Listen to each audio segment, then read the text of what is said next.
Halo teman-teman semua, selamat datang di Brit Research. Senang banget nih bisa ketemu sama teman-teman. Nah, di video kali ini kita mulai yuk sedikit sharing hal-hal yang praktikal yang mungkin bisa diterapkan oleh teman-teman di bisnis teman-teman, maupun di organisasi teman-teman, maupun untuk individu masing-masing nih. Yaitu apa? Kita kali ini coba yuk bahas gimana caranya membuat pernyataan visi dan misi.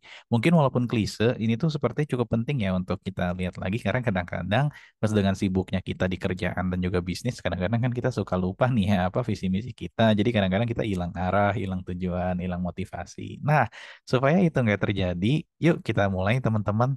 Nah, jadi sebenarnya sebelum masuk ke dalam visi misi, kita harus tahu dulu nih ya. Kadang-kadang ada yang teman-teman itu lebih suka memulainya dari visi dulu, kadang-kadang ada yang mulainya dari misi dulu. Nah, jadi kita di sini kalau misi yang lebih banyak memang mulainya dari visi dulu ya. Jadi visi itu apa sih? Contoh ada anak kecil nih ya. Anak kecil itu kalau misalnya ditanya cita-cita kamu apa? Aku pengen jadi dokter. Nah, aku pengen jadi dokter itu adalah visinya dia. Nah, kalau misi itu apa? Visi itu adalah kenapa kamu dilahirkan ke dunia untuk berbuat kebaikan sebanyak-banyaknya bagi orang lain. Nah, begitupun perusahaan gitu. Kita harus tahu nih, kira-kira apa sih yang membuat jadi landasan kenapa perusahaan itu dilahirkan atau kenapa kita dilahirkan ke dunia gitu untuk berbuat baik, untuk ngasih manfaat, misalnya apa, atau misalnya untuk jadi the best of the best, itu oke. Nah, kalau visi itu lebih dilihat kayak misalnya besok mau ngapain gitu kan, ngeberesin A, minggu depan ngapain mencapai ini, bulan depan apa naik gaji misalnya, atau misalnya tahun depan mau apa, misalnya promosi, atau 10 tahun lagi mau apa, mau bangun bisnis sendiri yang emang udah jadi terbesar di Indonesia gitu. Nah, kurang lebih seperti itu teman-teman. Jadi memang yang paling realistik itu adalah kita mulai dulu nih, kita bisa melihat sampai sejauh mana. Kalau misalnya kita bisa ngelihat sampai besok aja nggak apa-apa, kita tuliskan visi kita sampai besok mau ngapain. Kalau misalnya kita bisa ngelihatnya itu untuk 1 minggu ke depan, dituliskan untuk 1 minggu ke depan. Untuk 1 bulan ke depan nggak apa-apa, 1 bulan ke depan, 1 tahun nggak apa-apa, 10 tahun nggak apa-apa, 100 tahun ya mungkin lah ya. Cuma maksudnya itu nanti bakal tercapai kalau misalnya kita udah nggak ada nih. Kalau organisasi mungkin masih akan survive ya setelah 100 tahun. Nah, jadi pada dasarnya kan kita tuh tahu visi itu untuk apa, yaitu untuk menentukan di masa depan, baik itu 1 hari, 1 minggu, 1 bulan, 1 tahun, 10 tahun, 100 tahun ke depan, itu tuh seperti apa. Kita pengen apa sih yang berubah atau kondisinya seperti apa. Jadi yang pertama itu adalah tentu kita mengidentifikasi dulu ya pemangku kepentingan yang penting, maksudnya stakeholder yang kunci. Nah, ketika kita emang udah tahu stakeholder yang kunci ini, barulah nanti kita bisa brainstorming. Kenapa stakeholder ini menjadi krusial dalam memahami pentingnya menuliskan visi? Karena kadang-kadang kalau kita sendiri boleh lah kita nggak usah lihat ke kepentingan stakeholder sekitar. Cuma kadang-kadang kalau misalnya organisasi atau perusahaan kan memang di sekitar kita akan selalu ada orang yang memang punya kepentingan. Nah, itu dulu yang nomor satu gitu. Karena yang punya kepentingan itu yang lebih punya hak atas visi organisasi, teman-teman, gitu kan. Nah, setelah emang udah bisa mengidentifikasi siapa aja sih yang memang punya kepentingan di organisasi itu, kita mulai nih dengan brainstorming kata kuncinya. Habis brainstorming kata kunci, kita tulis deh gitu kan. Kira-kira apa aja sih dari kata kunci itu, kemudian kita diskusikan, kita kumpulkan umpan balik, udah cocok belum sih? Misalnya 1 tahun ke depan kita ingin menjadi bisnis yang 2 kali lipat dari sekarang revenue-nya gitu visinya. Oh semua setuju? Setuju gitu kan. Ya udah kalau misalnya semua setuju, oke lanjut. Nggak ada yang benar dan nggak ada yang salah kalau misalnya udah dari sini. Nah baru setelah memang nantinya itu udah jadi, barulah dari sini kita eh, sampaikan kembali kepada tim, kita internalisasikan, kita buat jargon-jargon supaya semua ingat gitu kan dengan visi. Ya udah tahun depan revenue 2 kali lipat nih ya gitu kurang lebih. Nah setelah itu kita mulai ke pernyataan misi. Misi itu jadi adalah pertanyaan dulu, adalah kita bertanya balik nih kepada pikiran kita gitu. Misalnya kita perusahaan itu kita bikin bisnis perusahaan software house. Kita tanya, kenapa sih kita harus ada sebagai software house? Kenapa kita nggak usah dibubarkan saja gitu? Misalnya, oh karena kita ada untuk menyelesaikan masalah-masalah software yang ada di sekitar kita. Atau misalnya, kenapa kita harus menyelesaikan masalah-masalah software? Karena banyak perusahaan-perusahaan, terutama yang perusahaan-perusahaan konservatif, mereka tidak tahu caranya bagaimana membangun proses digital transformation saat ini gitu, di era sekarang ini gitu. Nah, jadi kita tanya kenapa, kenapa, dan kenapanya. Setelah kita emang mulai bisa tahu kenapanya, itulah misinya teman-teman. Kadang ini yang kita sering lupakan nih ya, atau mungkin teman-teman mahasiswa, khususnya di ITB suka salah kaprah. Pada dasarnya visi itu adalah apa yang ada di masa depan. 1 tahun lagi mau seperti apa. Nah, kadang nanti itu misinya itu adalah poin-poin bagaimana cara mencapai visi. Oh tidak, itu sangat salah besar teman-teman. Jadi misi itu tuh bukan bagaimana caranya mencapai visi itu satu persatu gitu. Kalau itu namanya metodologi atau strategi.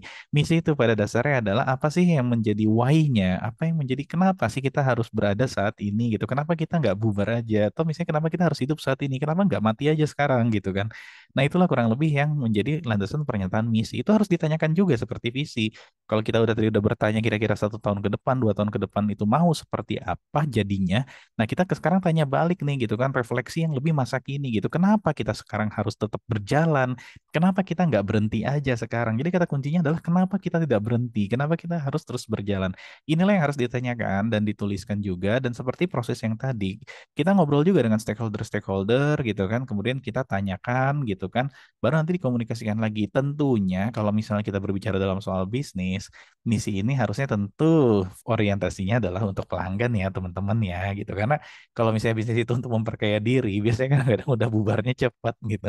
Dan memang bisnis-bisnis yang sustain itu missionnya itu adalah why-nya itu adalah karena pelanggan. Nah, terus biar nggak bingung kita pakai contoh aja yuk teman-teman ya. Jadi kalau misalnya pakai contoh, yang pertama itu contoh Amazon nih. Amazon itu pengen apa sih ya nanti di 1 tahun, 2 tahun lagi atau 10 tahun lagi. Amazon tuh nggak pernah berubah teman-teman. Amazon itu visinya adalah mereka tuh di masa depan pengen apa? Mereka tuh ingin menjadi perusahaan nomor satu di dunia yang paling berorientasi pada pelanggan.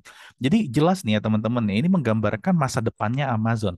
Terus misinya Amazon di masa kininya itu apa? Kenapa Amazon itu harus ada gitu ya? Kenapa Amazon nggak berhenti aja? Karena Amazon tuh ada untuk menawarkan harga terendah bagi customer, memberikan pilihan terbaik pada customer, dan juga memberikan kenyamanan termaksimal pada customer. Nah, jadi kelihatan jelas ya di sini ya bedanya ya. Visi itu menggambarkan di masa depan Amazon mau kayak apa, dan nanti di missionnya ini itu menjelaskan adalah kenapa Amazon harus terus berjalan dan tidak pernah berhenti sampai visi itu tercapai. Nah, berikutnya kita lihat visi Starbucks nih ya teman-teman ya. Visi Starbucks itu di sini tuh udah jelas itu dari awal berdiri sampai sekarang. Di masa depan itu Starbucks itu harus menjadi penyedia kopi terbaik untuk manusia gitu kan. Nah, di seluruh dunia. Nah, dan di sini ada misinya juga kalau kita lihat nih. Kenapa sih Starbucks itu nggak berhenti berjalan aja? Kenapa Starbucks itu harus terus berjalan untuk mencapai visinya? Alasannya adalah karena mengapa Starbucks harus terus berjalan? Karena Starbucks itu ada untuk menginspirasi dan membina semangat manusia, sehingga nantinya akan tercipta satu orang punya satu cangkir Starbucks di satu lingkungan dalam satu waktu. One people, one person, one cup, one moment at a time, gitu kan. Nah, jadi itulah di sini ada kita juga lihat ya di Starbucks ya, mereka punya visi adalah menjadi penyedia kopi terbaik dan punya misi atau alasan tidak pernah berhenti berjalannya adalah to inspire dan membina semangat manusia. Nah, di sini juga yang menarik nih ya, untuk yang Nike, Nike kan emang terkesan simpel ya. Mereka itu juga visinya dulu adalah mereka itu adalah untuk menjadi inspirasi dan inovasi kepada setiap atlet. Dan misinya pun juga dibikin mirip. Karena kenapa mereka tidak pernah berhenti berjalan? Karena mereka harus menjadi inspirasi dan inovasi kepada setiap atlet di dunia. Jadi teman-teman nih ketika emang udah bisa melihat contoh-contoh dari visi misi ini, harapan sih teman-teman juga mungkin bisa lagi mengevaluasi ulang nih ya visi hidup atau misi hidup personal masing-masing, mungkin juga bisnisnya, organisasinya, instansinya, atau apapun lah ya teman-teman yang lagi teman-teman handle. Nah, dengan contoh-contoh ini dan juga alasan yang tadi, visi itu adalah sesuatu di masa depan, dan misi itu adalah why atau alasan kenapa tidak boleh berhenti berjalan sampai visi itu tercapai. Kurang lebih seperti itu. Nah, dan ini di sini kita sedikit review nih ya. Jadi memang di sini tuh penting nih ya teman-teman untuk kita tuh punya visi misi itu karena apa? Ya, pada dasarnya gini. Dan itu kenapa penting ya untuk ditulis dan dipajang di mana-mana? Karena kadang-kadang ketika kita nggak ada itu, kadang-kadang kita lupa arah, tujuan, motivasi gitu, atau bubar aja. Nah, padahal kita tuh kalau misalnya kehilangan arah, kita lihat aja visinya di masa depan mau kayak apa gitu kan, tujuannya kayak apa gitu. Nah, kalau motivasi hilang, kita kelihatan kembali misinya. Kenapa sih kita nggak boleh berhenti berjalan? Itulah misi kita. Nah, dari sana, ketika kita emang udah terbiasa untuk memasang itu, melihat itu, mengevaluasikan itu, nah disitulah kita nanti mulai bisa menyelaraskan tindakan-tindakan itu dengan visi misi tadi. Di masa depan kita berpacu pada visi dan supaya tidak pernah berhenti berjalan, kita ingat misi kita. Nah, dan dengan kita udah mengkomunikasikan itu kepada pemangku kepentingan, harusnya di sini ada proses peer to peer feedback ya. Jadi satu sama lain tuh saling memberikan feedback supaya kita tuh tidak pernah lupa terhadap visi misi. Dan terakhir adalah gimana caranya supaya kita tindakan sehari-hari kita itu dan pengambilan keputusan kita itu tidak pernah melenceng nih dari arah yang emang udah kita rancang.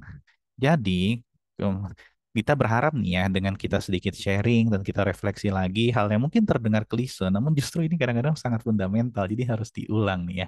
Semoga ini bisa nih ya memberikan pembelajaran hal baru atau mungkin sekedar merefleksikan ulang lagi apa yang pernah kita pelajari gitu ya. Jadi dengan kita emang udah bisa bikin visi misi yang inspiratif dan juga memang bisa mengingatkan kita kembali lagi. Semoga kita semua nih nanti bisa mencapai tujuan kita sesuai tracknya nih ya teman-teman.